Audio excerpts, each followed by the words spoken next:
संसार में अशांति ही अशांति फैली हुई है।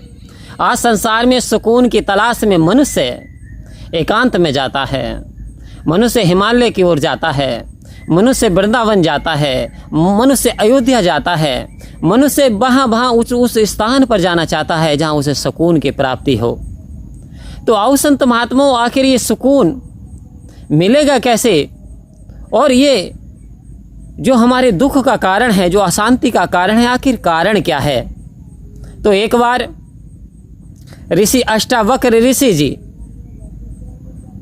राजा के निमंत्रण पर राज दरबार में के लिए चल दिए, अपने स्थान से चल दिए। और धीरे धीरे जैसे ही राजा के दरबार में आए, और राजा के दरबार में भी उस स्थान पर आए जहाँ पे बहुत विद्वान महापुरुष संत महात्मा साधुओं विद्वानों की संगत लगी हुई है। क्रमवाई पंक्तियों में बैठे हुए हैं, सिंहासनों पर बैठे हुए हैं, कपड़े भी पीले हैं, भगवा भी रंग है, किसी का सफ़ेद है, किसी का कैसा है, लेकिन सभी विद्वान और संत श्रेणी के पुरुष हैं। लेकिन अष्टावक्र ऋषि, अष्टावक्र, आखिर अष्टावक्र ऋषि को अष्टावक्र ही क्यों कहते थे? वक्र कहते कुबड़ों के लिए, अष्ट कहते 8।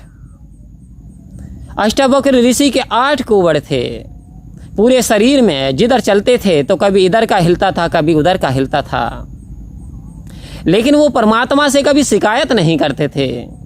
आज यदि हम पे दुख तकलीफ मुसीबत आ जाती है तो हम परमात्मा को बड़ा दोष देना शुरू कर देते हैं, अपने भाग्य को कोसना शुरू कर देते हैं, यहाँ तक कि परमात्मा पे उंगली उठाने पे भी हम कसर नहीं छोड़ते।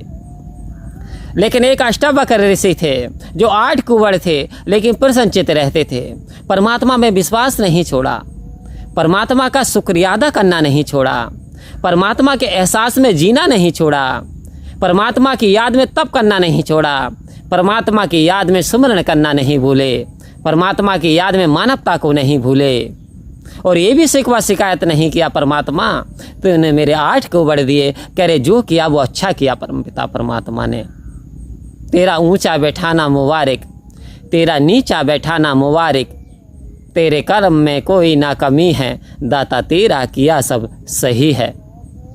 आओ संत महात्माओं, लेकिन आश्चर्य तो जब हो जाता है, घटना तो उनके साथ जब घटती है, मन को तो ठेस जब पहुंचता है, जब आप राजमहल में प्रवेश करते हैं, और वो भी उस स्थान पे जहाँ पे सारे विद्वान बैठे हुए हैं।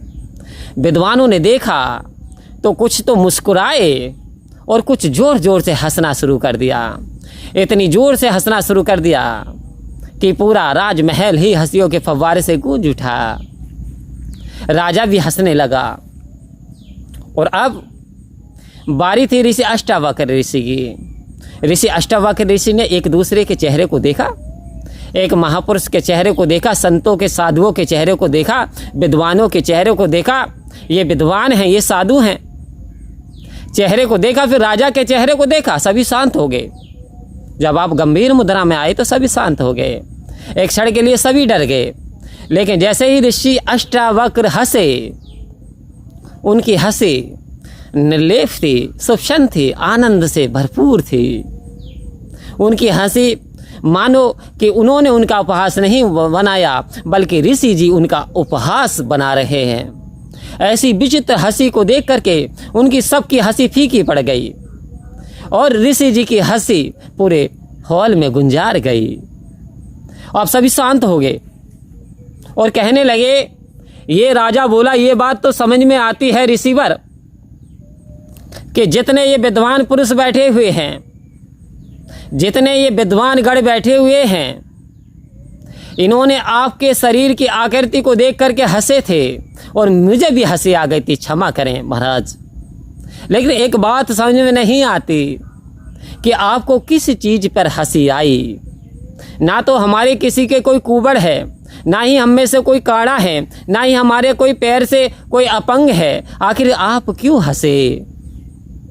ऋषि अष्टावक्र जी मुस्कुराए, कहते राजन छोड़िए, कोई बात नहीं। जाने दीजिए मैं क्यों हंसा, इसका कोई विशेष महत्व नहीं है। राजा और ज़्यादा विचलित हो उठा, परेशान हो उठा।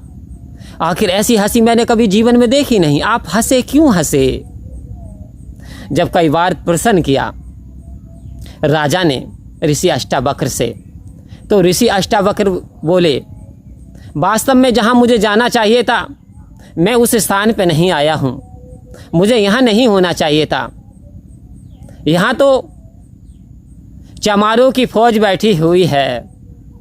जैसे ही चमार कहा चमारों की फौज यहाँ बैठी हुई है, राजा कहते चमार कैसे, ये तो बड़े विद्वान पुरुष हैं, ये तो बड़े प्रकांड पंडित हैं, ये तो साधु हैं। कह रहे कैसे साधु हैं और कैसे आप राजा हैं जो इंसान का शरीर देख करके उसकी तुलना करते हैं।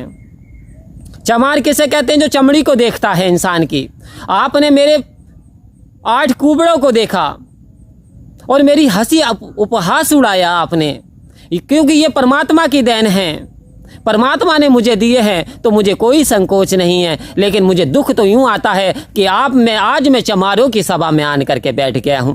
आज मैंने वास्तव में देख लिया ये चमार होते हैं जो कि चमड़ी को देखते हैं, जो कि चमड़ी को देख करके हंसते हैं, घृणा करते हैं, उपहास करते हैं। आखिर ये विद्वान हैं, तो ऐसी जगह में ठहरना नहीं चाहता। आओ संत महात्माओं, राजा को इस बात पे गलानी हुई, पछताने लगा और कहने लगा, वास्तव में ऋषिवर, हमने आपको चमड़े को ही देखा, हम बहुत बड़े पापी हैं, आप क्षमा कर दीजिए। कि क्षमा बड़न को चाहिए, छोटन को उत्पात, क्या घट गया हरि विष्णु का जब भृगु ने मारी लात। आओ संत महात्माओं, आज राजा गिड़गिड़ाने लगा, आज विद्वान गिड़गिड़ाने लगे। एक महात्मा क्रुद्ध होकर के जा रहा है, चरणों में गिर गए। तो महात्मा ने एक ही बात कहा, कभी किसी का रंग रूप देख करके, किसी की वेशभूषा देख करके उसका उपहास उड़ाने की कोशिश मत करना, क्योंकि परमात्मा ने जिसे दिया वो सही दिया है। परमात्मा जो करता है वो सही करता है।